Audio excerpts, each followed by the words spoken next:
¿Será que estamos distorsionando el evangelio cuando enfatizamos cosas que las ponemos a cierto nivel de la salvación cuando no deberían de serlo? ¿Sucedió algo así tal vez en el Nuevo Testamento que podemos ver y revisar el texto acerca de cosas que tal vez las quisieron poner a un nivel para la salvación de las personas, pero realmente no deberían haber estado ahí? Bueno, revisemos el texto.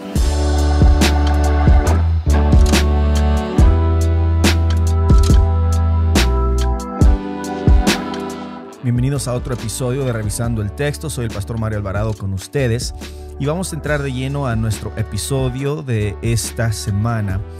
Y estaremos viendo algunos asuntos que muchas veces nosotros nos gusta enfatizar, pero vamos a revisar el texto en ciertos versículos donde vemos que la iglesia primitiva o la iglesia del Nuevo Testamento también pasaron por estas situaciones. ¿Qué es lo que nos identifica como adventistas? ¿Qué es lo que nosotros sabemos y predicamos que es la salvación o que es importante para ser salvo? Es importante recordar que cuando la iglesia inicia con los apóstoles, la iglesia inicia con judíos. Fueron judíos los que estaban presentes cuando llegó el Pentecostés. Pero de repente ahora el evangelio se empieza a esparcir. El evangelio empieza a agarrar ritmo, el evangelio se empieza a predicar a toda nación, tribu, lengua y pueblo. Y ahora los judíos se encuentran en un dilema. ¿Por qué? Porque los judíos están acostumbrados a hacer varias cosas que se encuentran en el Antiguo Testamento, pero ahora viene la pregunta si los nuevos conversos que no son judíos deberían seguir ciertas cosas que están en el Antiguo Testamento. Y es ahí donde nos encontramos en Hechos capítulo 15. Y te voy a invitar que tú puedas leer Hechos capítulo 15. Yo no voy a leerlo todo, pero es importante que tú lo puedas leer para que tú también puedas sacar esta conclusión de acuerdo al contexto. Quisiera sacar dos lecciones que podemos ver en este contexto de Hechos 15. En Hechos 15 se reúnen diferentes representantes del área en Jerusalén para poder llegar a un acuerdo en cuanto al problema de la circuncisión.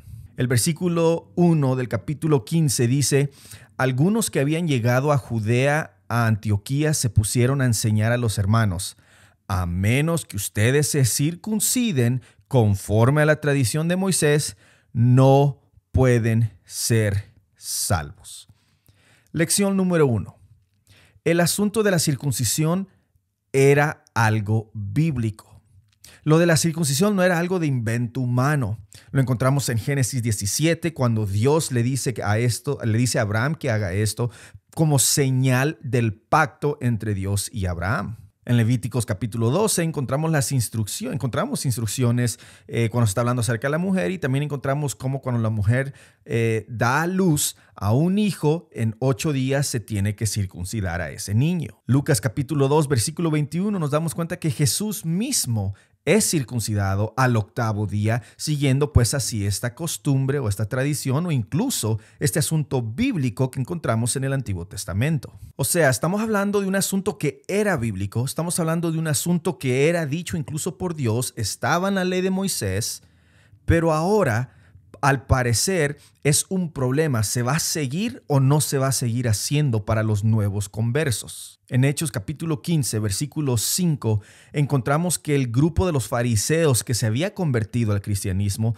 ahora dicen esto: entonces intervinieron algunos creyentes que pertenecían a la secta de los fariseos y afirmaron: es necesario circuncidar a los gentiles y exigirles que obedezcan la ley de Moisés. Este grupo de creyentes fariseos querían de que los gentiles, estamos hablando de los nuevos conversos gentiles, si eras un nuevo converso judío, pues no tenías este problema porque eras circuncidado si eres varón, pero si eres gentil, si eres griego, si eres romano, estaban diciéndoles que tenían que circuncidarse. Para cortar la historia, aunque es importante ver todos los detalles, pasémonos al versículo 19, donde dice lo siguiente: por lo tanto, yo considero que debemos dejar de ponerles trabas a los gentiles que se convierten a Dios.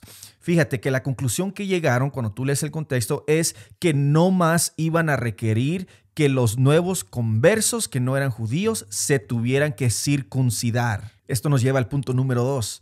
Lo que antes era bíblico, estamos hablando de que algo era bíblico, lo que antes era bíblico, ahora en el contexto entero del plan de salvación no era más requerido. Jesús muere. Jesús es ese primogénito que vive en obediencia al Padre, resucita, está intercediendo. La circuncisión no es más necesaria. Encontramos que Pablo habla mucho acerca de esto también en sus epístolas, especialmente en Gálatas, que no es importante ya el asunto de la circuncisión. Si nada más leyéramos lo que encontramos en Génesis 17, lo que encontramos en Levíticos 12, si nada más leyéramos esas cosas, pensaríamos que todavía es necesario circuncidarse.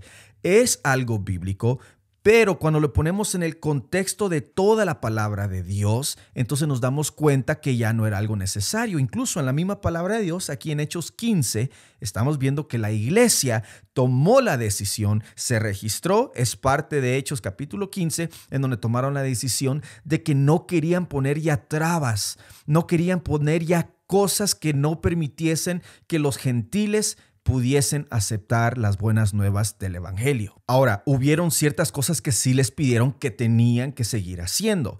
Cosas como no comer, tomar sangre, desasociarse del asunto de la sangre fresca, desasociarse de las comidas que se presentaban ante los ídolos. O sea, querían que se desasociaran de los asuntos de los cultos paganos, y tú vas a encontrar 4 cosas ahí en mismo Hechos, no los vamos a ver todos, pero que hablan de eso. Pero esos son los principios, pero no todo lo que está en el Antiguo Testamento era requerido porque se está interpretando a la luz de toda la palabra de Dios. Leí la otra vez un dicho en Twitter que decía de la siguiente forma: nosotros los fariseos podemos hablar con gran confianza de cosas de las que Dios habla bien poco, o a veces hasta nada. Muchas veces hemos crecido sabiendo ciertas tradiciones, conociendo ciertas tradiciones, conociendo ciertas costumbres en la iglesia que han pasado de ser tradiciones a ser creencias, a ser parte de la salvación. Y cuando nosotros ponemos estas cargas sobre las personas, estamos distorsionando el evangelio, estamos distorsionando las buenas nuevas y poniendo estorbo, como dijo aquí el capítulo 15, versículo 19, como dijo Santiago, el hermano de Jesús: yo considero que debemos dejar de ponerles trabas a los gentiles. Y hoy en día, en el 2022, todavía a veces ponemos muchas trabas de cosas que ni siquiera Dios enfatiza. Estas costumbres, estas tradiciones, es importante que nosotros las podamos ver a la luz de la palabra de Dios. Yo sé que han sido pasadas por familiares queridos, pastores queridos, amigos o amigas, hermanos o hermanas queridos, y aunque déjame decirte, las intenciones generalmente son buenas, son sinceras. Pero acuérdate que el evangelio no se define por buenas o sinceras intenciones. Se define por un escrito está.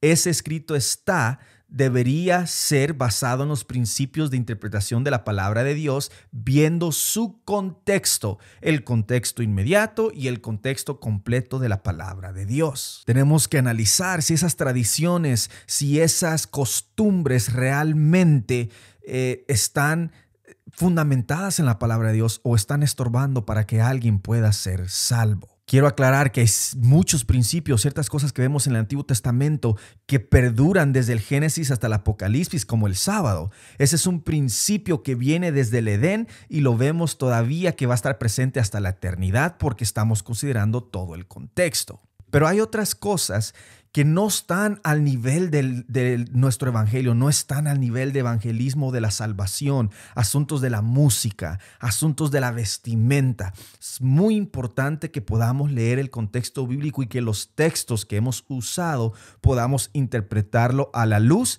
del contexto bíblico, siendo guiados por el Espíritu Santo. La mejor forma que nosotros podemos saber si algo es bíblico, si es algo que realmente tiene peso hoy en día, es permitir que el Espíritu Santo trabaje en nosotros y nos guíe a su palabra.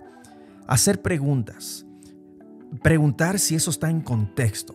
Preguntar si ciertos versos que se nos han presentado tienen sentido no solo en ese contexto inmediato, sino a la luz de toda la palabra de Dios. Y yo creo que es importante que no solo nos dejemos llevar por lo que algún pastor dice, incluyéndome yo mismo. Dios nos está llamando, ya no que dependamos de alguien que va al monte Sinaí como lo hacía el pueblo de Israel con Moisés, sino que tú y yo nos acerquemos personalmente, como dice Hebreos, confiadamente al trono de la gracia. Podemos venir, abrir su palabra y directamente Dios te puede hablar a ti por medio de su palabra a través del Espíritu Santo y asegurarnos que el evangelio que estamos creyendo es el evangelio de Cristo Jesús y no el evangelio de ideas, tradiciones o costumbres humanas que a veces pensamos que son bíblicas. Familia, Dios te bendiga. Si tienes alguna pregunta, algún comentario, por favor déjalo aquí abajo en la parte de los comentarios. Podemos empezar un diálogo. Si tienes algo que aportar, por favor, con mucho gusto apórtalo. Hazle like a este video también para que se pueda compartir con los demás. Estaremos subiendo videos, así que suscríbete para que puedas recibirlos de forma semanal. Por lo pronto, Dios te bendiga. Dios te guarde. Esperamos que el Señor te use para que seas de instrumento para salvación de muchas almas. Espero que tengas un buen y bonito resto de tu semana. Nos vemos a la próxima.